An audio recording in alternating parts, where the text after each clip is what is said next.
para, para todos, la bienvenida. Mi nombre, como ya muchos me conocen, soy Fabián Belmar, enfermero reanimador, creador también de contenido a través de TikTok en la página de Enfermería en Urgencia. También me pueden encontrar por Instagram. Quiero dar la bienvenida a nuestro invitado, que me gustaría que él mismo se presentase, ¿no es cierto?, para comenzar. Bien, adelante, amigo.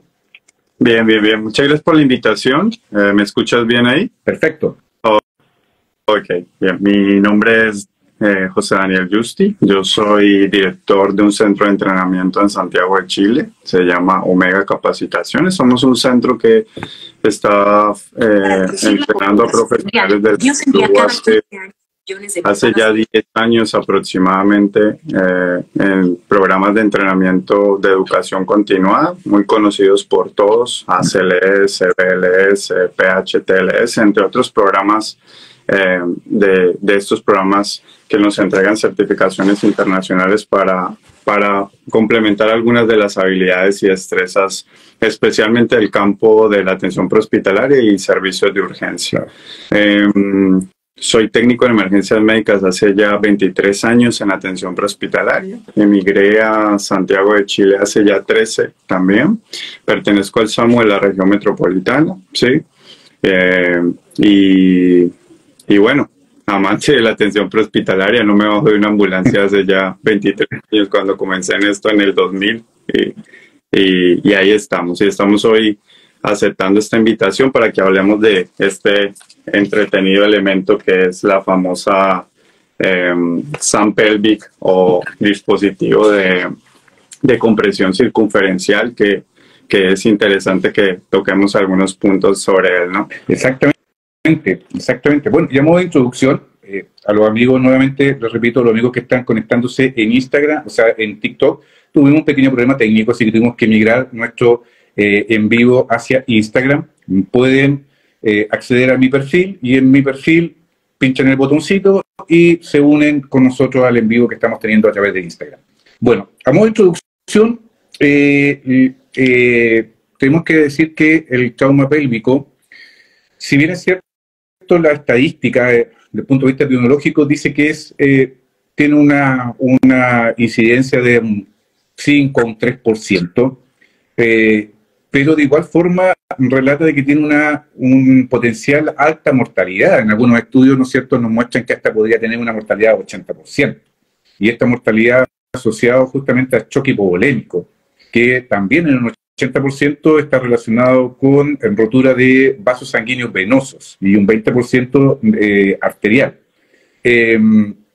Hay reportes, tanto estadounidenses como también europeos, que hablan que hasta en un 40, o sea, hasta en un 60%, el trauma pélvico ha pasado desapercibido por parte de los equipos de rescate prehospitalario. Es decir, un alto porcentaje de los pacientes ingresan con trauma pélvico, con choque hemodinámico, sin ninguna medida de sujeción o inmovilización pélvica.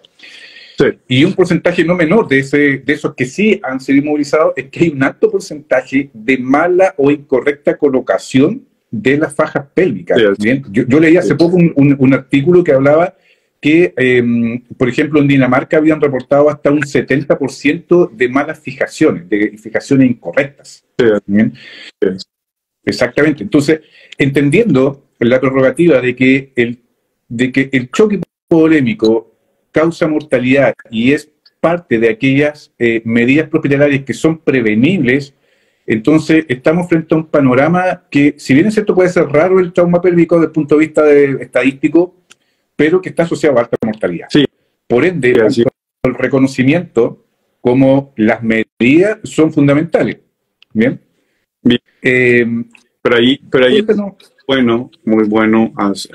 Yo siempre digo a todos las personas que quieren hablar de este tema, es que hay que separar las aguas y hay que definir una cosa muy importante, porque de seguro a un live de esto te van a escuchar personas que son con alta experiencia, ¿verdad? Y también te van a escuchar personas que son novatas en el campo. ¿bien? Ujú. Y hay un error muy, muy común, y me lo encuentro todos los días, y es que tú empezaste con una introducción hablando del shock ocasionado por trauma pélvico, ¿bien? Pero esto no es un torniquete, Claro. ¿bien? Las personas creen, ¿sí?, que un paciente que está sangrando en una pelvis, que le vayan a colocar esto, va a dejar de sangrar. Y eso es un error, muy... El paciente va a seguir sangrando, ¿ok? Esto no es un torniquete. Por el contrario, por eso siempre digo, separen las aguas, porque realmente el dispositivo, si uno quiere tocar el tema de shock, tiene que decir, oye, en el trauma pélvico, el mal manejo del trauma pélvico como estabilidad en estructura, ¿cierto? Ósea como tal, puede generar sangrados en el paciente. Si lo inmovilizamos adecuadamente, ¿cierto?, disminuimos la posibilidad de sangrados.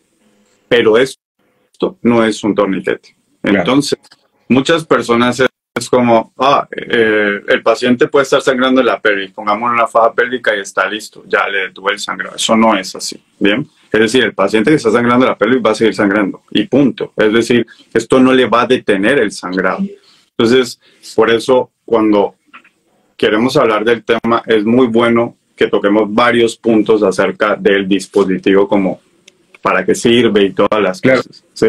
De hecho, hay investigaciones que muestran que la cohibición de la hemorragia por parte del cinturón pélvico es aproximadamente de un 10% comparado con la fijación de síntesis en pabellón. Es decir, es relativamente poco, ¿no es cierto? Totalmente. Y si hablamos de un gran vaso y de una estructura hueca, donde históricamente nos han enseñado de más de 2.500 ml o masiva, más del 50% de la volemia corporal, eso no va a parar, ¿ok? Entonces es jugarlo como una herramienta en el proceso de identificar un problema, una bandera roja en la evaluación inicial de un paciente. Claro. Pero hay que hacer lo importante en el prehospital, es llevar al paciente a la instancia de atención médica definitiva, porque este paciente no se va a solucionar sino en un quirófano, ¿sí? Entonces, en sí la faja pélvica le está dando tiempo a la estabilización de la circunferencia o el anillo pélvico. Eso es lo que está haciendo la faja pélvica. Claro. Ahora, en términos de evidencia científica, el uso del cinturón, faja, no sé cómo te gusta llamarle a ti en términos técnicos. Ya, es que técnicamente es una férula pélvica. Es una férula pélvica, pero cuando uno los mira como en los grupos, ellos siempre aparecen como circunferencias de compresión, ¿cierto? Es como su... Y ahí podemos meter distintas marcas. La más conocida, la que vamos a mostrar, y la que más a donde estamos haciendo el live, que es en Chile. Sí, la que... Ahora, en términos de evidencia, bueno, está recomendado, ¿no es cierto?, PHTLS. Haciendo una revisión del libro, aparece poca información respecto al uso o técnica propiamente tal de colocación. De más está decir también que este dispositivo está recomendado y en forma muy específica por el Concilio Europeo de Resucitación, que lo consigna como parte esencial del manejo del PCR traumático. Sí. Una de las grandes, no sé si crítica, pero sí diferencias con respecto a la AJA, es que el Concilio Europeo de Resucitación tiene un apartado un poco más conciso con respecto al manejo del trauma pélvico, o sea, del PCR traumático, y ellos lo contemplan como un algoritmo en la cual parte de las medidas del manejo es torniquetes, es punción bilateral de neumo, ¿no es cierto?, he dicho aquí al costado, y la fijación pélvica, o la inmunización pélvica, que lo contemplan como, ok, tienes esto, tienes que hacer esto, o sea, incluso en forma empírica. Por lo tanto, tiene un nivel de recomendación no tan solo desde el punto de vista del trauma, sino que también del Advanced Cardiology Support, o sea, manejo avanzado, ¿no es cierto?, del trauma, específicamente del trauma del PCR traumático. ¿Bien? Es que hace parte de lo que se conoce en el programa de ATLS como control de daños. Entonces, cuando las personas siempre dicen como que, ¿qué es control de daños? Pues es lo que tú no estás viendo en el trauma, ¿sí? Y te va a tocar que entrar a intervenirlo, pero claro, no vas a abrir una pelvis. Entonces, efectivamente, lo que hacen es esto. En un paciente que está eyectado o en un paciente que ha tenido un intercambio de alta energía, pues efectivamente las posibilidades de que las tres grandes estructuras corporales estén afectadas: cabeza, tórax, abdomen y pelvis, 4 estructuras, llamémoslo así, digamos abdomen con pelvis, pues efectivamente son altas, porque son los espacios más grandes que han absorbido energía. Entonces, como que se la juegan a que, paciente inconsciente, trauma, claro, PCR trauma, pónganle igual una faja pélvica, porque eso también es una de las tantas cosas que puede tener, ¿sí? Es como el paralelismo entre las H y las T, pero acá orientado hacia el paratraumático. Igual la evidencia muestra, no sé si tú tienes evidencia más actual, que no ha habido evidencia concisa de que si este dispositivo ayuda realmente a disminuir o no la mortalidad. Lo claro que se manifiesta es que al menos no la aumenta, pero no hay evidencia concisa de que disminuya la mortalidad, y eso guarda mucha relación con lo que tú acabas de comentar recién, ¿no es cierto?, que nos acabaste de declarar, sí, que en definitiva esto no es un torniquete, ¿no es cierto? Así es. Sí, y ahí hay que separar el paciente. Si tú tenías un trauma pélvico que está sangrando y la mortalidad que vas a intentar analizar o publicar está basada en pérdida de sangre, claro, pues efectivamente este no es el elemento, ¿cierto? Claro. No es el elemento. Bien, pero por eso quise separarlo, porque es algo que yo me encuentro día a día con mis compañeros de trabajo o con profesionales que nos ponemos a hablar del tema, y es que es como, no, es que el paciente se le coloca para que deje de sangrar. Y yo, espérate un segundo, ¿para qué? No, para que deje de sangrar. No. Para que, exactamente, que la estructura, ¿cierto?, que está fracturada, que hay fragmentos que pueden empeorar la situación y aumentar sangrado, pues al estar estable, al estar inmovilizada de alguna manera, ¿verdad?, pues puede llevarlo a que esto no aumente el problema, pero no lo va a detener. Tienes que pensar que ahí entran otros manejos, ¿no? Ácido tranexámico y otras cosas en el paciente para llevarlo a la instancia hospitalaria. Entonces, por eso es muy bueno que ahorita tomemos un espacio y describamos el producto o describamos el dispositivo, porque justamente creo que estamos en este live, deberíamos contar a la gente por qué estamos en este live. Estamos en este live cuéntale. Porque hace un tiempo, ese video no es nuevo, es un video viejo. Me gusta grabar los videos de los alumnos haciendo los procedimientos, ¿no? Y yo siempre he sido muy crítico porque son alumnos, los alumnos cometen errores en los centros ¿y para qué va uno a un centro de entrenamiento? Para hacer las cosas perfectas. No, el alumno comete errores y el instructor le enseña sobre el error las cosas como debería mejorarla. Y se grabó un video y se subió, justamente no había inaugurado estas plataformas de TikTok, y se subió a TikTok y te habían etiquetado así como, oye, mira, este procedimiento está mal hecho, si giran la pelvis. Bien, entonces yo siempre le decía a las personas, pues escríbanle directamente a Sam Medical, porque si tú te metes a la página de Sam Medical, justamente eso es lo que hacen. Y también hay que entender que estos dispositivos ahora están en el área urbana, pero estos dispositivos están desde el área táctica o militar, ¿verdad? Y también tienen un concepto de usarse mucho en áreas remotas. Exacto. Y ahí hay videos relacionados con actividades de Wilderness Advanced Field ID o la gente que hace actividades de outdoor.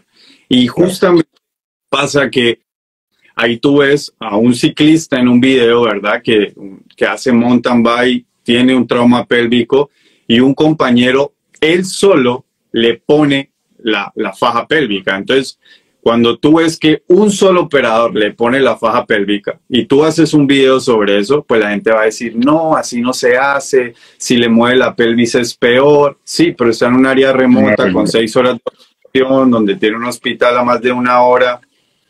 Hay que hacerlo, hay que poner el dispositivo.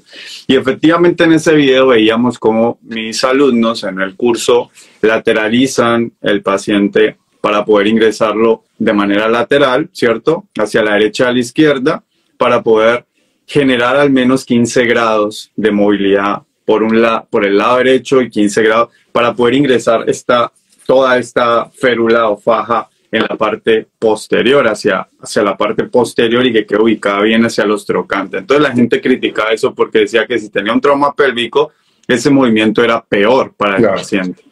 Pero tú mismo has hecho las revisiones de los videos de la página y cuando uno lo quiere analizar ya como un experto profesional, uno dice, uy, eso debe doler en la vida real, ¿será que tenemos que mover y todo? Pero los movimientos que ellos recomiendan en el dispositivo son los mismos movimientos que tú vas y enseñas en tu centro de entrenamiento, porque Omega no va a inventar una manera de ingresar eso. Y ahí entra la crítica constructiva a los demás centros de entrenamiento. Un día me senté a hablar con los muchachos y veo que ellos dicen que como no les gusta la técnica que muestra la página, ejemplo, hay un centro de entrenamiento, unos amigos de Argentina, que toman la faja pélvica y le ingresan, por el espacio que tenemos en el área lumbar cuando tenemos un paciente en posición. Perfecto. Y lo que hacen es bajarla hacia los glúteos y ubicarla. Pero técnicamente eso lo están inventando ellos. Eso no lo describe el fabricante, ¿cierto? Y lo mismo sucede con otro centro de entrenamiento que de pronto toma la faja y lo que hace es deslizarla por los glúteos hacia arriba.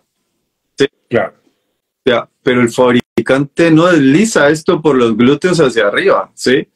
De pronto, tú estás haciendo lo mismo que tú hacías en el pasado con un KEF, con un Kendrick Extrication Device, con un chaleco de extricación, o lo que tú hacías con una sábana blanca en el hospital, ¿verdad? Y la deslizabas. Estás usando esa misma técnica trasladándola a esto, pero el fabricante no inventó esto para que tú lo deslices de esa manera, ni por arriba ni por abajo. Lo inventó para que lo pongas justo a la altura de los trocantes, ¿no? Tú has visto los videos. Sí, sí. De hecho me llamó la atención. Me etiquetaron en el video. Yo lo vi. Yo conozco la técnica tradicional. ¿Ven? Sí. Esta es la técnica que yo conozco. Y yo vi el video y ahí está donde uno dice, ok, Omega es Omega. O sea, ellos no van a publicar nada que no tenga que ver con las recomendaciones, tanto del PHS, uno conoce el prestigio de ustedes, yo conozco tu prestigio, conozco también muchos instructores que tú tienes, Benjamín Martínez, o sea, maestro, ¿no es cierto? Fuimos también muy cercanos en la universidad, así que uno dice, te queda la duda. Y justamente analizando la respuesta que tú diste, vayan a la página y vean el operador. Ok, fui a la página y de hecho en el video de invitación mostré un extracto, ¿no es cierto?, del video y dije, ok, sí, esto es lo que ellos recomiendan. Ahora, uno con el ojo experto, como muy bien tú dices, uno puede decir, esto no me gusta, pero también es capaz de analizar el contexto. O sea, esto está hecho para un ambiente civil, también para el primer auxilio, lo recomiendan en estos cursos de primer auxilio extremos, ¿bien? Por tanto, tiene que estar hecho para un ambiente en la cual va a haber un solo operador, a lo mejor no sabe mover en bloque, posiblemente esta faja o este tipo de técnica no está indicada exclusivamente para trauma raquimedular completo, también a lo mejor por un aplastamiento. De hecho, yo tuve una paciente con un aplastamiento de pelvis, tuvimos que colocarle la faja pélvica sin tener que inmovilizarle columna propiamente tal. Entonces, a veces, y esto yo siempre lo digo, y porque yo tengo también muchos videos basados en evidencia, uno tiene que analizar la evidencia con mucho cuidado, porque en definitiva los estudios pueden indicar una cosa, pero esto hay que llevarlo a las distintas realidades y en los lugares donde se hizo esta evidencia, donde se hicieron estos estudios. No es lo mismo tener un centro de trauma norteamericano, estadounidense de alta complejidad, ¿no es cierto?, a tener un box de reanimación como los que tenemos nosotros en Chile. ¿Bien? Tampoco es el mismo contexto en base a los dispositivos prehospitalarios. Ahora bien, fíjate tú que yo hice el ejercicio. Bien, hice el ejercicio a raíz de tu video y obviamente recopilé un poco más de evidencia y casi me voy de espalda cuando dentro de la evidencia mostraban que había un alto porcentaje de error con respecto a la colocación del SAM y también con una curva de aprendizaje bastante lento, a pesar de que pareciera que la técnica es fácil. Y yo hice la prueba empírica en mi lugar de trabajo y sí, tuve no muy buenos resultados. Nos gustaría que nos comentase un poquito más del dispositivo, ¿te parece, no? Mira, claro que sí. Mira, hay una cosa muy particular y tú lo estás diciendo. Una cosa es lo que el fabricante te diga, es lo que el fabricante te venda. Si yo fabrico el producto, yo no te voy a decir que tiene una curva de aprendizaje alta. Porque si yo te digo una curva de aprendizaje alta, pues mi venta comercial va a ser un poquito más complicada, ¿cierto? Entonces yo siempre lo voy a colocar como un dispositivo que sea rápido, fácil, ¿verdad?, de colocar y que mi curva de aprendizaje. Pero esto no es tan cierto, porque cuando hace un tiempo habíamos hecho una publicación que por ahí, si podemos en algún momento dejarles, hicimos un video en YouTube, está en nuestro canal, donde tomamos un paper de una publicación de un hospital, donde entraron como 400 pacientes, ¿sí?, con trauma pélvico al hospital, y esta gente lo que hizo fue ponerles el cinturón pélvico a esos pacientes, no venían con el cinturón. Y escasamente como el 20 al 30%, como el 24 al 30% habían colocado el cinturón pélvico bien. Y ellos tienen un espacio, una camilla, tienen luz, tienen una en la calle. Y a pesar de eso, esa gente lo colocó mal, porque después llevaban el cinturón pélvico, ¿sí?, a resonancia, y cuando se daban cuenta, había un gran problema. Pero la localización de los trocantes, que es mi experiencia. Cuando yo le entrego esto, a la mayoría de los profesionales siempre tocan las crestas ilíacas. Yo digo, ¿qué estás haciendo? No, ubicando las crestas ilíacas porque así me enseñaron. Así te enseñaron a evaluar la pelvis, pero no te enseñaron las crestas ilíacas para la SAM pélvica. Entonces, el fabricante primero dice, ubica los trocantes. Y si tú tienes un profesional de la salud que es más o menos en anatomía y él no sabe dónde están los trocantes, empezamos mal en la evaluación del paciente. Entonces, primero tiene que ubicar los trocantes. Porque esto se coloca de tal manera que son las cabezas de los trocantes, que son las cabezas, ¿verdad? Comprimen, ¿sí?, la estructura para volver al anillo pélvico, sea que la rama derecha o la rama izquierda se haya perdido la forma de circunferencia, y es el punto donde presiona para poder lograrlo. Entonces, lo que esta gente descubría era eso, que quedaba arriba de los trocantes. Entonces, ¿qué ha pasado? Quedaba por encima de las crestas ilíacas, aumentando la presión intraabdominal en los pacientes. Imagínate eso. Y en los otros, quedaba debajo de los trocantes, y eso hacía que el que hace la magia, que es la hebilla de autostop que tiene el patentado de esta empresa, no quedara, ¿sí?, exactamente en la sínfisis púbica del paciente, porque esto queda en la sínfisis púbica del paciente. Entonces, cuando lo mostraban, todas estas hebillas quedaban lateral, corridas hacia la derecha, a la izquierda, arriba de la sínfisis púbica o debajo. Y ahí hasta había un porcentaje de como molestia testicular en los hombres. Imagínate, quedaba más abajo de la sínfisis púbica. Hay videos, ¿ah? Hay videos sobre eso. Eso es. Entonces, cuando yo le entrego esto como centro de entrenamiento a los alumnos, a mí me encanta que ellos lo pongan, pero ellos se dan cuenta que no es fácil. Entonces, como no es fácil, piensa en la realidad chilena. Tú trabajas para un servicio de SAMU prehospitalario en el país, trabajo para otro en 2 regiones. Pero si estos SAMUs no te entrenan constantemente en el dispositivo, ¿tú crees que con toda la experiencia que tú tienes en atención prehospitalaria, tienes la capacidad de colocarlo. Y de seguro lo vas a hacer, porque tú ya entiendes que la anatomía, tienes todo, pero de seguro necesitas entrenamiento. Sí. Hasta los más buenos necesitan entrenamiento, sí, porque si el dispositivo necesita curva de aprendizaje, efectivamente ahí lo vamos a encontrar que no es simplemente, no, esto es una tela y no pasa, es fácil, venga yo lo coloco. No, no es tan así. ¿Por qué? Porque sí necesita que lo practiques 1, 2, 3 y lo hagas constantemente.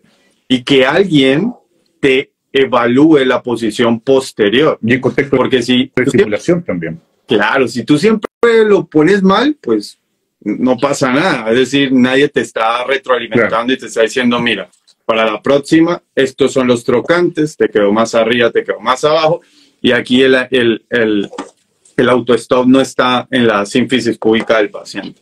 Y justamente esa es una de las grandes ventajas de este dispositivo, ¿no? Que es el único dispositivo patentado de compresión de circunferencia pélvica que tiene la capacidad como de bloquearse. El fabricante dice que a los 33 libras, ¿sí?, es los que se necesita para cerrar la pelvis o volverla a la circunferencia. Entonces esto tiene la capacidad de cerrarse muy fuerte cuando logras las 33 libras de presión. El resto no lo necesitas en fuerza. Entonces se puede fuerza que le hagas más fuerza al dispositivo o a la pelvis, ¿no? Claro, exactamente. Ahora, cuéntanos más o menos cuál es tu experiencia con respecto a cuáles de los métodos que muestra el fabricante que es más fácil de aprender para los alumnos. Ok, bien. Yo creo que los profesionales que escriben en ese video tal vez ni siquiera han manejado muchos traumas pélvicos en su vida. Creo que tienen que entender que un trauma pélvico primero duele, ¿ok? No, duele, ¿ok? Entonces sí, yo debo limitar los movimientos, pero la manera en la que nosotros, ejemplo, usamos una SAM pelvic es igual a como usamos una camilla Scoot, ¿bien? ¿Por qué? Quiero hacer esta semejanza. ¿Por qué? Porque cuando tú trabajas con una tabla larga o una spinal board, tabla tradicional de trauma, para poder lateralizar al paciente de cúbito lateral derecho o izquierdo, el que lo quieras ingresar, tienes que girar al paciente al menos 30 grados. Claro. Al menos. ¿Ok? Claro. Eso para una pelvis lesionada es mucho. Pero la camilla Scoot tiene la ventaja. Una de las indicaciones de la camilla Scoot es trauma pélvico. ¿Bien? Entonces, la camilla Scoot, si la partes en dos, ¿verdad? Tienes 15 grados por un lado y 15 grados por el otro. Claro, claro, porque tiene esta forma. Claro. Lo suficiente para proteger la pelvis en un movimiento controlado por profesionales. Así la pelvis esté lesionado 15 grados, podrían controlar tu movimiento, ¿sí? O, ¿sí?, que sea de una manera, como que lo decimos, lo hacemos de manera profesional. Y eso es lo que hace la camilla Scoot. Entonces, ¿por qué no critican cuando le ponen un Scoot a un trauma pélvico? Entonces, si miras lo que se está haciendo en el video, sí, son alumnos, lo mueven un poquito más de 15 grados, se nota, ¿verdad? Pero si lo ponen unos profesionales y mueven 15 grados el paciente por un lado, ingresan la mitad de la faja pélvica o de la férula pélvica y giran los otros 15 grados, yo creería que lo logran hacer muy bien sin causar dolor o exceso de dolor o mayor deformidad en la estructura o aumento de sangrados o las complicaciones que ya conocemos. Entonces, yo creo que sí, hay que hacerlo del fabricante. Porque si tú miras, hay una parte del video del fabricante que a mí no me gusta. Y es subirse encima del paciente. Claro. Llevo 23 años diciéndole a mis alumnos, no se pasen. No lo hagan, yo les digo lo mismo. Y que yo les diga, no, solo cuando tengas esto, sí, súbete encima, levántale la pelvis para deslizar. A mí no me gusta, ese no me gusta. Me parece que es es como inconsecuente a lo que siempre uno enseña. Sí, exacto. ¿Cómo si les voy a decir que para trauma pélvico sí se suban encima del paciente? Claro.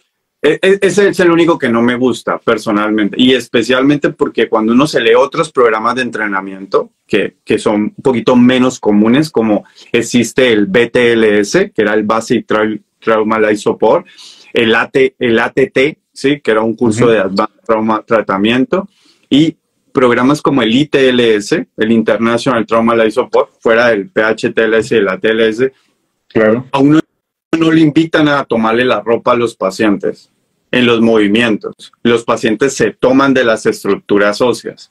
Entonces uno no como que no toma la ropa para mover al paciente, a eso me refiero. Claro. Y en el video tomas la ropa para levantarla. Entonces como que esa parte no me gusta. Pero tú lo dijiste hace rato, el contexto ¿cuál era? Ámbito remoto, táctico, otras cosas que toca que hacer lo que toca que hacer y punto. Claro, exactamente. Ahora, es como importante lo que tú acabas de decir. Además que, bueno, a nivel mundial, ¿no es cierto?, el uso de las tablas espinales está bastante en retroceso. Y hay mucho consenso en el uso de la camilla Scoot. Para los amigos que no están muy familiarizados con este lenguaje, es la típica camilla cuchara, sí, ¿cierto? Que nos permite incluso colocarla por los costados abierta sin tener que levantar al paciente. Y claro, tú tienes mucha razón al decir que justamente tiene el ángulo que es también como parte fisiológica del ángulo de la pelvis con respecto a la posición de cúbito dorsal, ¿cierto? La curva. Exactamente. Ahora, es siempre importante, yo siempre lo digo, por ejemplo, hace poco yo saqué o sea, no hace poco, sino que hace unos meses saqué un video acerca de cómo guardar los collares cervicales. Sí. ¿Verdad? Y que causó también un poco polémica. A mí también tuvo algunos hate, ¿no es cierto?, que me criticaban el hecho de que yo decía no cuelguen los collares cervicales, no los saquen de su repertorio y no los cuelguen, porque en definitiva pierde su configuración anatómica, ¿bien? Y guárdenlos estiraditos como corresponde. Ahora, claro, me llegaban algunas críticas referentes a lo mismo, y yo le respondía, ok, esto es lo que dice el fabricante. Mira. El fabricante dice, guárdelo, úselo una sola vez y guárdelo en esta forma. Mira, yo la verdad, a ratos, cuando me pongo a discutir con mis compañeros, ellos pueden sacarme de la discusión diciéndome que yo no vivo en Latinoamérica, ¿ok? Pero partamos porque los collares cervicales no se guardan nuevamente porque son desechables. Bueno, claro. ¿Ok? Entonces, si uno quiere hacer una discusión de verdad, no entiendo para qué guardan un collar cervical nuevamente si el bendito collar era para botarlo a la basura. ¿Ok? Exacto. Entonces, el collar cervical es desechable. Un único uso. Tiene un 2 que dice no lo deseche. Exactamente. Mira, ay, pero es que la pobreza, esto, la realidad de mi sistema, en mi sistema lo hacemos así, lo limpiamos y lo volvemos a colocar. Bueno, yo siempre he creído que nosotros los latinos somos los culpables de ese sistema, ¿sí me entienden? Es decir, es como, ¿sí?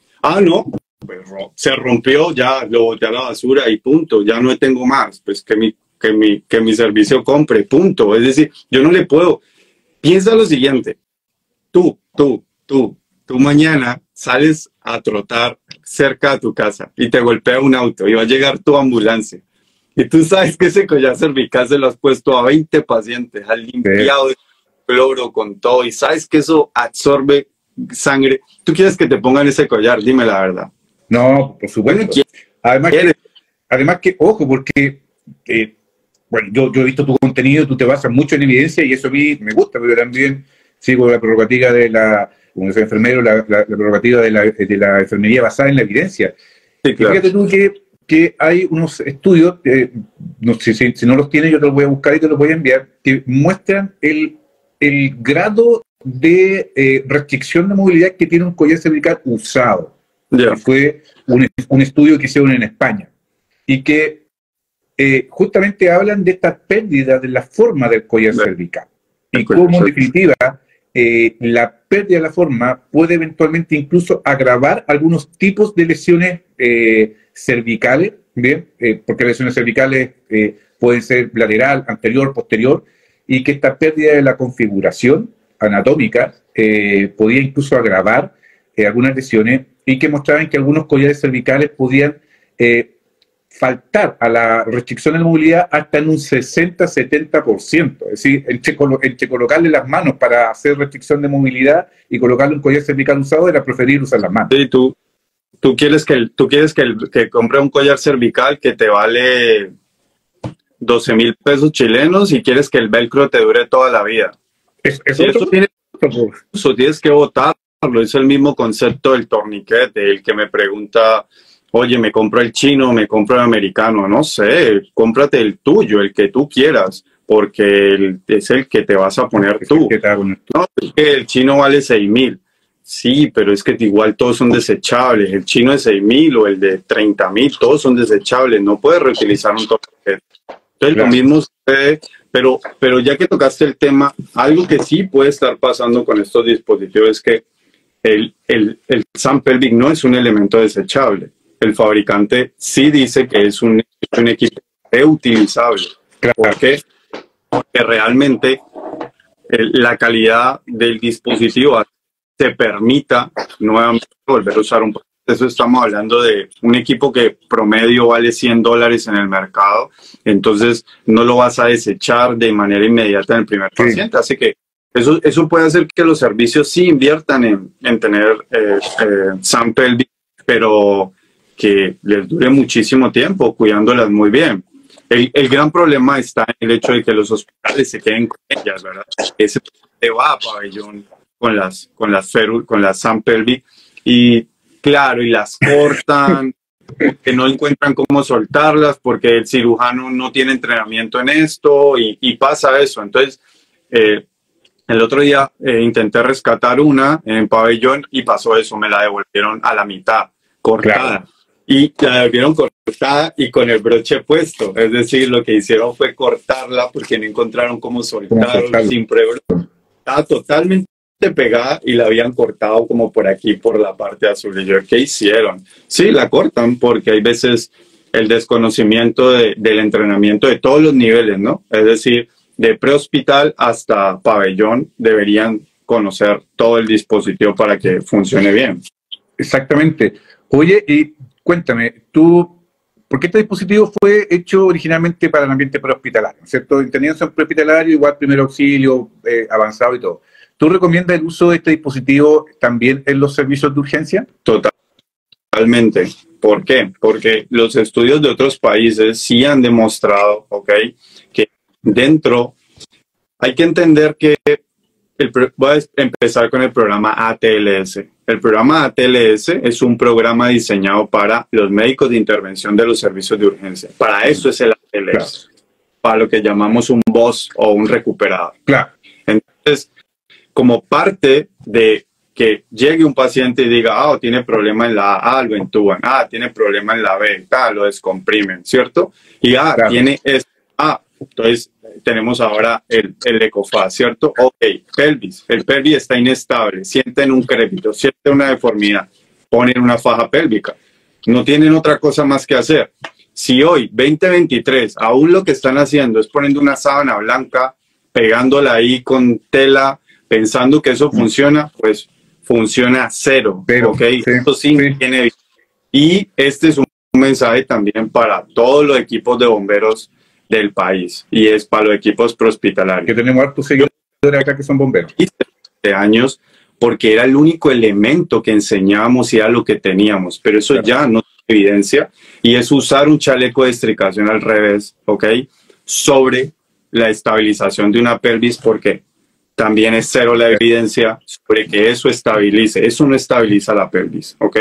Un chaleco de estricación, eso hay que dejarlo como una actividad que todos hicimos en el proceso de aprender muchas cosas del prehospital, pero hoy la evidencia muestra que el chaleco de estricación, cero con pelvis, ¿ok? Y las famosas yo siempre le digo sábanas blancas porque siempre ponen una sábana blanca. ¿Sí? Sí. También cero posibilidad de que eso logre 33 o 34 libras de presión para llevar el anillo de la circunferencia a la posición, ¿no? Ahora, bueno, yo tengo súper claro tu posición y te hago esta pregunta también, adrede. ¿Qué opinas tú de que al día de hoy hayan sistemas hospitalarios, tanto públicos como privados, móviles básicos, móviles avanzados, incluyendo también a bomberos, que ya como dijiste, que no tengan este dispositivo en dentro de su arsenal de manejo? Mira, todo en el prehospital ha sido una evolución, ¿ok? Todo es una evolución. Estamos claros que hace 10 años no parábamos de hablar del torniquete, ¿cierto? Hablábamos del torniquete y no había nada más que hablar, ya estaba aburrido. Todo el mundo quería solo hablar del torniquete. Listo. Hoy ya hay protocolos por toda parte, en todos los servicios, y ya se masificó. Creo que el programa Stop the Bleed hizo un trabajo brillante en el mundo y lo masificar el uso del torniquete. Se logró. Ahora hay que empezar a hacer trabajos grandes respecto a este tipo de dispositivos para que, como tú lo dices, ya sean incorporados en ambulancias básicas, ambulancias avanzadas y servicios como servicios de emergencia de primera respuesta, como el trabajo excepcional que hacen los bomberos en trauma, porque sabemos que en la realidad latinoamericana o la realidad de Chile, el equipo de bomberos hoy es altamente preparado en rescate. Entonces ellos estabilizan, sacan un paciente, le colocan un cinturón pélvico a un paciente y le dan ese chance de los 10, 15, 20, 30 minutos hasta que llegue una ambulancia disponible para poder trasladarlo, ¿sí? Claro. Y los servicios de urgencia van a seguir recibiendo muchísimos traumas pélvicos en autos particulares, en taxis o como lleguen estos pacientes de manera particular a los servicios. Entonces, sí, hay que buscar la masificación de él. Pero si analizas este dispositivo, si vamos a la página y mi memoria no me falla, salió aproximadamente en el... vamos a ver si yo lo tengo aquí. Él salió justamente... Vamos a ver si yo tengo... que yo tenía esa información. Yo creo que él salió en el 2000... Él no lleva mucho tiempo en el mercado desde que salió exactamente. Desde su creación en la página. Y lo podemos buscar para que no nos quede duda. Mientras lo busca, bueno, para comentar que estamos, ¿no es cierto?, haciendo un live con nuestros amigos de Omega Capacitaciones, hablando justamente sobre el uso del dispositivo SAM de inmovilización pélvica. Bien, a nuestro amigo de TikTok, que originalmente íbamos a hacer el live ahí, pero tuvimos un problema que no habíamos presagiado, así que tuvimos que migrar a Instagram. Bien, pueden unirse yendo a mi perfil, en donde pueden apretar el botoncito, bien, y unirse. De todas formas, creo que los que están en TikTok están escuchando igual de todas formas, no te están viendo, pero te están escuchando. Bien, así que de todas formas, como esto va a quedar grabado, yo igual lo voy a subir en algún momento porque está súper interesante lo que nos acaba de comentar. Bien. En resumen, una de las cosas importantes como conclusión, y ya que estamos empezando a sacar, es que en definitiva este dispositivo no es un torniquete, ¿no es cierto?, que la causa de la muerte en trauma y en trauma pélvico es multifactorial, por ende esta es una medida que va a llevar a mitigar o ayudar un poco en conjunto con otras medidas, bien, que apuntan justamente a los otros factores para disminuir en definitiva la mortalidad de nuestro paciente. ¿Bien? 2003. Para 2003. No dejar colgada o sea, 2003. Técnicamente llevamos 20 años 20 del producto. años. Y sabemos que el producto primero se masifica, se prueba, le sacan estudios, muchas cosas, y apenas técnicamente 20 años para hay veces un producto médico es que es un producto nuevo, ¿sí? Claro. Y creería que le falta un poco más de años en auge de trabajar algunas otras cosas sobre él, pero hoy es un gran elemento estabilizador. Ejemplo, es que hay veces lo colocamos también como, siempre nos gusta colocar el peor escenario de pacientes, ¿no? Es que pongamos para la contingencia. Vale, pongamos escenarios normales, es decir, ¿cuántas traumas pélvicos atendemos por caídas de pacientes mayores a 65 años? Uf, cantidades, ¿cierto? Eso es el llamado de todos los días. Entonces, le estamos dando así como que si todos los días salieras al paciente eyectado que claro. Tiene... Sí, no te va a pasar eso. No te va a pasar, claro. Efectivamente, tiene otros usos. Ahora, mira el parque automotor de Chile. Mira cómo está lo de las motos. Uf, sí, ya va en ascenso. Y sabemos que eso lleva a muchísimas más lesiones en moto, lo cual también lleva muchísimo más trauma pélvico y de una u otra manera eso podría empezar a mover como más entrenamiento. Pero va a depender de que hagamos mucha más imagen del producto y que recalcar la importancia. Yo siempre recuerdo mi primer trauma pélvico impresionante, probablemente tal, que se trataba justamente de una femenina que iba en una de estas motos choperas, ¿no es cierto?, con tremendo tanque y prácticamente echada. Chocó de frente con un camión y ella tuvo la fractura de la rana, la fractura del libro abierto entera, ¿no es cierto? Y incluso con exposición uterina. ¿Bien? Así de dramático fue, o sea, prácticamente se desgarró. ¿Y cuán fue complicado, porque no teníamos este dispositivo, cuál fue complicado poder estabilizar esa pelvis, y que en ese tiempo nosotros solamente disponíamos de la sábana blanca? ¿Sí? Y tú tienes mucha razón. Por algún motivo siempre es una sábana blanca. Sí. Entonces, llegamos inicialmente tratamos de ajustarla, quedó con una presión, yo creo que medianamente rescatable, pero después cuando llegamos al servicio de urgencia, producto del sangrado, del movimiento, ya la cosa se había completamente...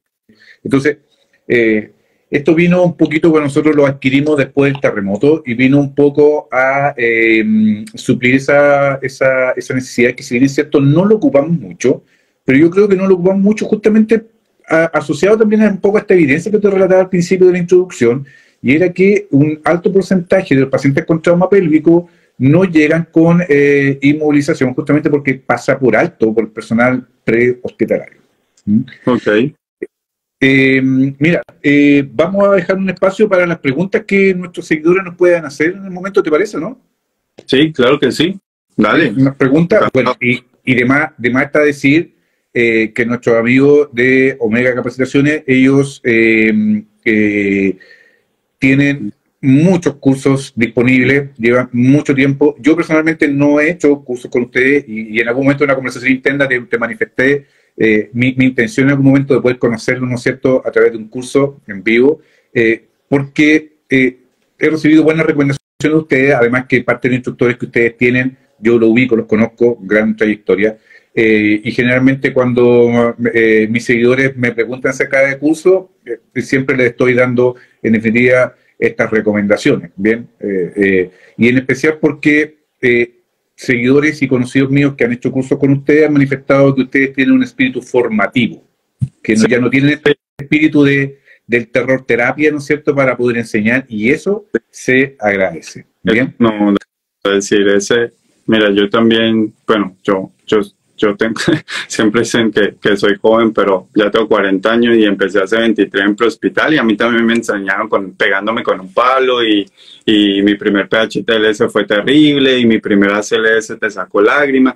Esas cosas, dejémoslas en el pasado.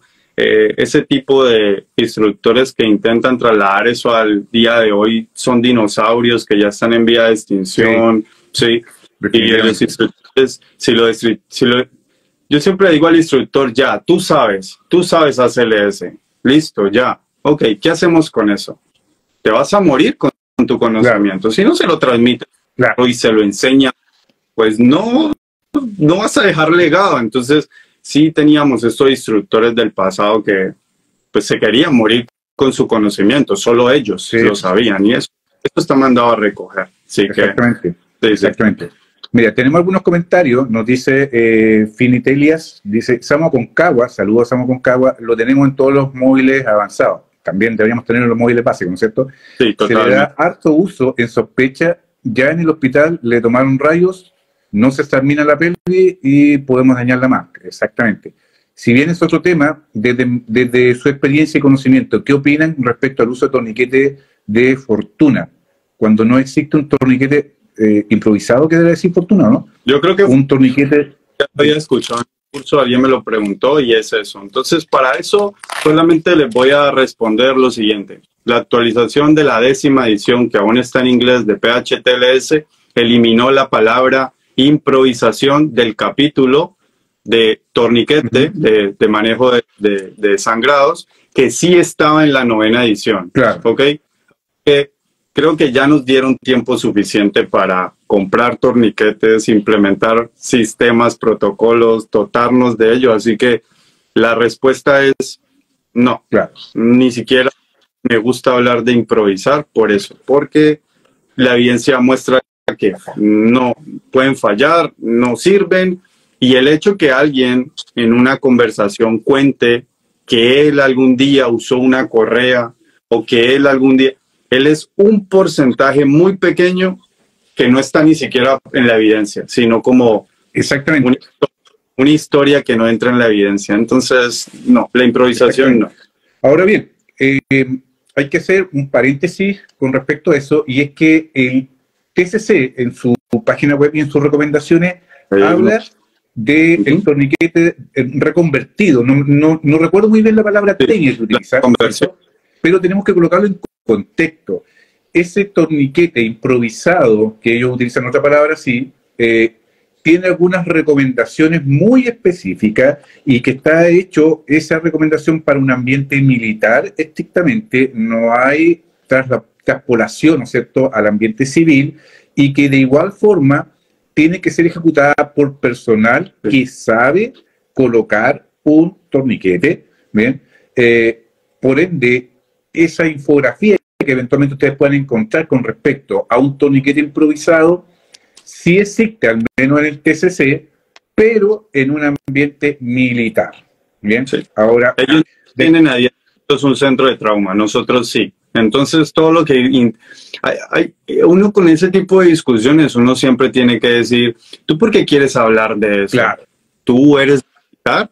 No, yo trabajo en la ambulancia aquí en la municipalidad. Entonces, ¿por qué quieres hablar de eso si tú a 10 minutos tienes el hospital, un hospital de trauma nivel 1? Entonces, se quieren meter en temas para complicar. Siempre digo, te estás complicando la existencia si esa no es tu realidad. Tú no trabajas con un fusil en la mano ni esas cosas. Entonces, efectivamente, ellos tienen a 10 minutos un centro de trauma. Se deben dedicar a ponerlo y olvidarse, porque en quirófano se van a encargar de eso. Entonces, mire, y había una pregunta muy buena. Sí, eso lo estoy mirando. La acabo de ver y si querés, esta me gusta y la puedo leer. Y dice que cuando queda mal instalado el dispositivo supra o infrapúbico, o sí, eso es lo que intenta decir, conviene soltarlo o volver a instalarlo bien o no manipularlo más la pelvis. Justamente el fabricante, hay una de esas preguntas comunes que le hacen y él sí recomienda que si por algún motivo se detecta la mala colocación o posición, y lo vuelvas a acomodar. Es decir, el fabricante lo recomienda. Y segundo, ¿sí?, hay un dato muy particular, y era que era preocupante que se habían hecho algunos estudios de que cuando no quedaba bien colocado, ¿sí?, hacían exactamente, desconozco cómo logran medir esto, pero hablan de que la misma fabricante habla de que la piel de uno, ¿sí?, la piel, cuando se presiona, aguanta, ¿sí?, hasta 25 milímetros de mercurio, sin alterar la circulación. Porque claro. Aquí estás apretando la piel del paciente en el fondo, ¿sí? Claro. Quiero decir, entonces decía que bien colocado, no hay ese problema, pero mal colocado, y me imagino lo que te contaba de infrapúbico, pobres de parte genital del paciente. Había que tener un poquito de cuidado con eso, pero para responder a la persona que nos está escribiendo, que dice sin retorno. Puntos sin retorno, la respuesta es lo puedes soltar, volver a reubicar. Un seguidor de mi red premium. Mira, hay otra amiga que nos hace una pregunta que dice: hola, llegué un poco tarde y no vi la forma de abrochar el SAM. ¿Podrías mostrarlo? Bueno, mira, técnicamente el SAM es una... Voy a hacerme un poquito más atrás. El SAM, sí.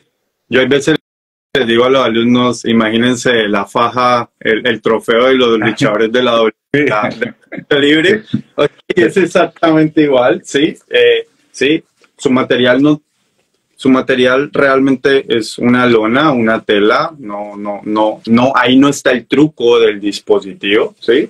El truco del dispositivo está justamente en su broche de autoajuste, ¿sí? Que es este que tenemos acá, auto stop, y en esta cualidad que su correa, que también es un velcro, tiene estos orificios fenestrados, los cuales con presión van a hacer que salgan dos pivotes o dos dientes aquí, ¿verdad? Los cuales evitando el retroceso. Entonces, la idea es que al momento de colocarlo, se logra hacer presión sobre el dispositivo. Y solamente como a hacer un poquito de presión a ver si lo logro. Hay que hacer bastante presión. Ahí se activa el dispositivo y él mismo libera la presión cuando no se necesita. Entonces se logra colocar el velcro y lo que realmente queda es la pelvis de manera circunferencial. Tiene una abrazadera que permite que un operador tire fuerza hacia un lado y también permite que el siguiente operador, si gusta, al final de la correa pueda meter su mano en este espacio y también poder tirarla. Entonces, realmente es una circunferencia lo que logramos hacer con un broche que evita que se pierda nos indica la tensión, que es 23 libras aproximadamente, y evita el retroceso también. Eso es como se trabaja. Claro. Qué bueno. Mira, hay otra pregunta que nos hace muy interesante también y que tiene que ver un poco con, yo creo que las contraindicaciones del SAM. Nos dice Finitelis también, nos dice: ¿el SAM podría empeorar otra lesión o podríamos seguir usándolo de forma empírica o siempre sospecha? Por ejemplo, fractura de cadera. Bien, entonces las indicaciones las indicaciones es cuando tú tengas la sospecha clara de que tienes un trauma pélvico. Y entonces, ¿cómo te das cuenta? Partamos por dos pacientes, el paciente consciente y el paciente inconsciente. En el paciente consciente, ¿sí? El dolor de la zona al palparla, ¿sí? Aumento de la sensibilidad al tacto, deformidad de la estructura, crépitos en la estructura, ¿sí? Podrían darte sospechas rápidas de que pueda haber una lesión pélvica, ¿ya? Pero piénsalo en el paciente que no está consciente. Entonces, en el paciente que no está consciente, que efectivamente es un paciente que, pongámoslo en un estado crítico, está en estado de shock, un paciente que está bien, pues ha tenido alta absorción de energía y también sospecha del trauma pélvico, pero tu sospecha está basada en, voy a decirte algo, una vez le colocamos un trauma pélvico a un paciente inconsciente en la área de la MEA, porque toda la marca del neumático estaba sobre la área, es decir, el neumático pasó por ahí, dejó esto. Entonces, la sospecha era muy obvia. El indicador de la escena nos decía que aquí podía ser. Y efectivamente había deformidad en la estructura. Obvio, no vas a tener sensibilidad al tacto, no vas a tener dolor porque no tienes una respuesta del paciente, pero eso hizo que fuera el indicador de colocarla. Yo también en eso quiero ser muy crítico y es como de, primero evalúe la pelvis antes de decidir si lo necesita o no, porque si no también se va a volver un dispositivo de moda. Sí. ¿Ok? Sí. Yo le digo al alumno, oye, ¿en qué le pones un torniquete? No, el torniquete se pone en todas las amputaciones. Ok, excelente, muy bien. Y si me amputo el dedo, ¿me pones un torniquete? Porque la amputación del dedo es una amputación. Claro. Entonces, como es de moda, le quieren poner torniquete a todo. Entonces, como es de moda, le quieres colocar férula pélvica a todo. En eso sí me gustaría que explores la pelvis y digas, este paciente es candidato a, antes de tomar una decisión de poner el dispositivo. Oye, qué importante lo que tú dices, porque, por ejemplo, a mí hace unos años atrás me tocó atender a un paciente con una amputación traumática de extremidad superior, bien, y tuvo un corte limpio, bien, un corte bastante limpio con un vidrio, y cuando llegamos, el paciente estaba consciente, buscando su brazo, caminando sin signos de shock, y la amputación completamente limpia con un sangrado mínimo.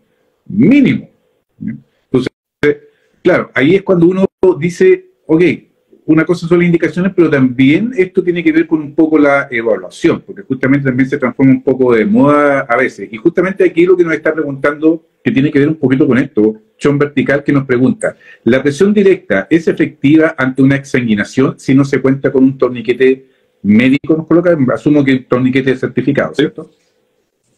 Claro que sí. Y todos sabemos que la presión directa es la mejor herramienta que tienes, ¿cierto? Claro. Como primera respuesta, ¿ya?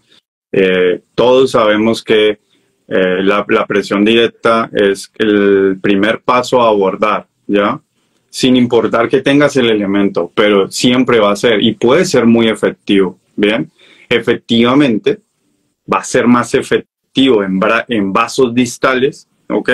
Que en un vaso más central, como un vaso o un femoral, donde sabemos que es difícil mantener una presión en un vaso tan grande, pero la respuesta es sí.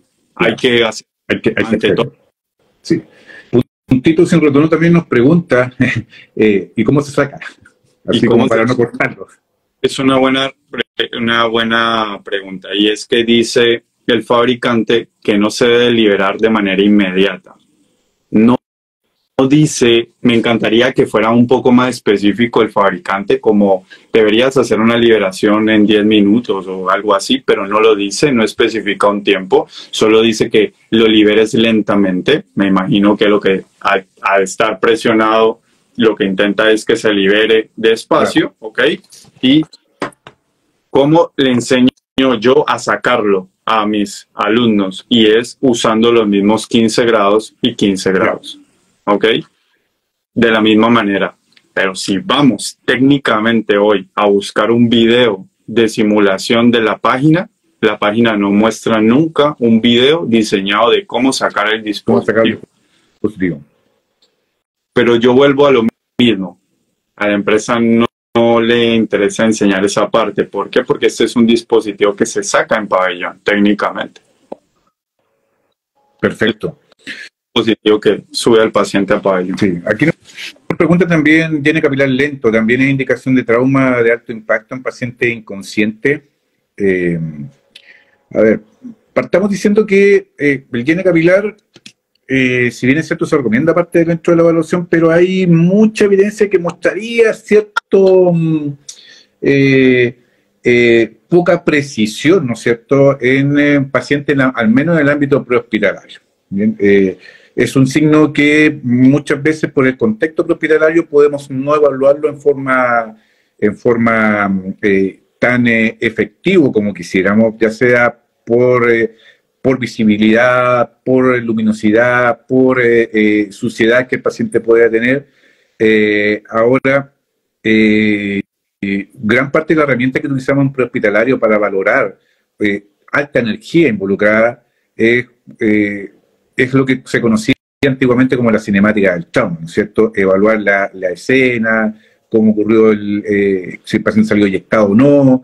Obviamente, si el paciente está inconsciente, podemos asumir en forma inmediata, sin tener que evaluar mayormente, que esto se trató de un evento de alta cinemática. No sé qué tienes que opinarnos tú, José.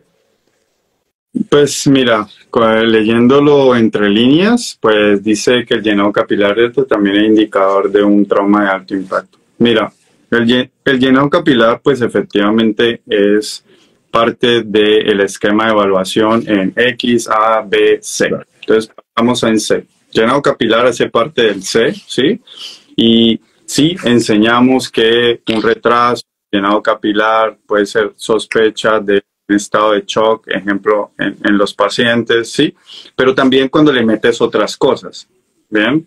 Diaforesis, palidez, temperatura de la piel, velocidad de los pulsos, ¿verdad? Pulsos filiformes, pulsos rápidos. Bueno, describes otras cosas más en la C.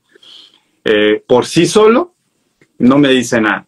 Es decir, por sí solito, tal vez no me diga nada, porque por sí solito, levántate en Chile a las 6 de la mañana y ve y toma el metro para lo frío que es, te toma el llenado capilar y está enlentecido. Entonces, por sí solo, la cosa no me va a decir nada.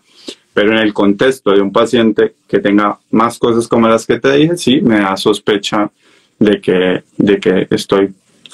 puedo estar frente a un estado de shock. Recuerda que en la evaluación inicial sospechas muy rápido varias cosas y después pasas a una evaluación secundaria donde de seguro vuelves y evalúas llenado capilar y otras cosas. Claro. Oye, bueno, ya estamos a punto de finalizar ya. Nos dan mucho las gracias. Nos gustaría que, porque me lo han preguntado, nos gustaría que tú nos dijeras cuáles son los cursos que imparte tu institución. ¿Bien? Bien, bueno. Mira, acá ya tenemos calendario hasta diciembre actualmente.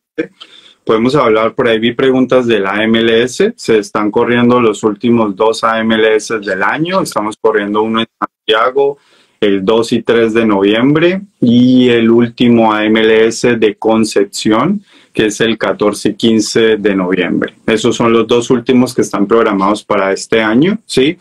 Respecto al programa de PHTLS, que lo preguntan bastante, actualmente tenemos 3 ciudades que se están corriendo en este momento. Tenemos, septiembre acabamos de pasar, 11 y 12, nos quedan 2, perdón. El de Concepción el 10 y 11 de octubre y tenemos el de Valdivia, estaremos en el sur el 29 y 30 de noviembre. Creería que el de Valdivia va a ser el último también que vamos a correr en el 23. Otros programas de entrenamientos como EMIVA, muy conocido, Evaluación y Manejo Integral de la Vía Aérea. Estamos corriendo un programa en Santiago el 17 y 18 de octubre. Se va a correr un programa en noviembre, el 22 y 23 de noviembre. Y estaremos corriendo también un EMIVA que va a correr en, si me permites, un segundo, aquí. Se estará corriendo el 11 y 12 de diciembre, se correrá el último EMIVA en Santiago. En Santiago. Ya, programas de entrenamiento como ACLS, abrimos 3 ciudades, Antofagasta, que se está corriendo el 6 y 7 de noviembre, todavía hay cupos ahí. Estaremos corriendo Santiago el 9 y 10 de noviembre y cerraremos el año en Concepción el 14 y 15 de diciembre con una CLS. Esos son los programas que más preguntan los servicios. Los servicios, sí. Bueno, cuando esté ahí en Concepción y coincida con, porque siempre voy a ver a mi familia, que mi familia es de Concepción, voy a pasar a saludarte ahí a los cursos, para saludarte y conocerte por ahí. Por ahí veí que alguien decía, agradezco, clases gratis, gracias a ustedes. Sin ningún problema, colocar otro tema y dialogar, será un gusto. Sí, igualmente. Ha sido muy enriquecedor, muy grata la conversación, mucha evidencia y eso se agradece. Bien. Entonces, unas palabras para que te puedas despedir también. Bien, gracias a todos los que vieron el en vivo. De verdad, estos espacios son muy educativos y ayudan mucho a aclarar dudas a todos los niveles, a las personas con más experiencia y los que tienen menos experiencia. Y bueno, en sí, todos los dispositivos tienen cosas muy buenas, cosas que no son tan buenas, ¿verdad?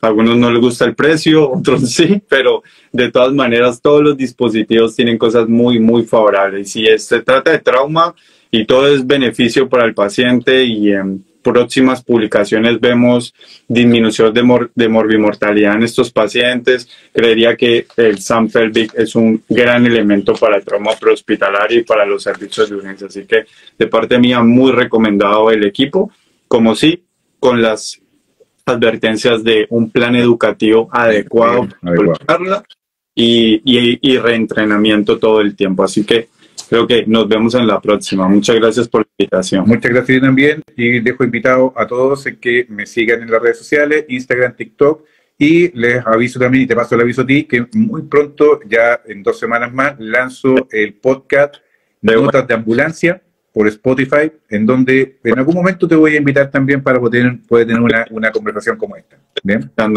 Claro que sí. Los podcasts son muy buenos en la mañana cuando uno va para el trabajo. Así que sí, ¿cierto? Muy, muy bueno. Listo. Muchas gracias. Muchas gracias a ti. Vale. Estamos viendo. Gracias a todos. Bien. Aquí finalizamos entonces. Les doy las gracias a todos y nos vemos en una próxima oportunidad. Muchas gracias.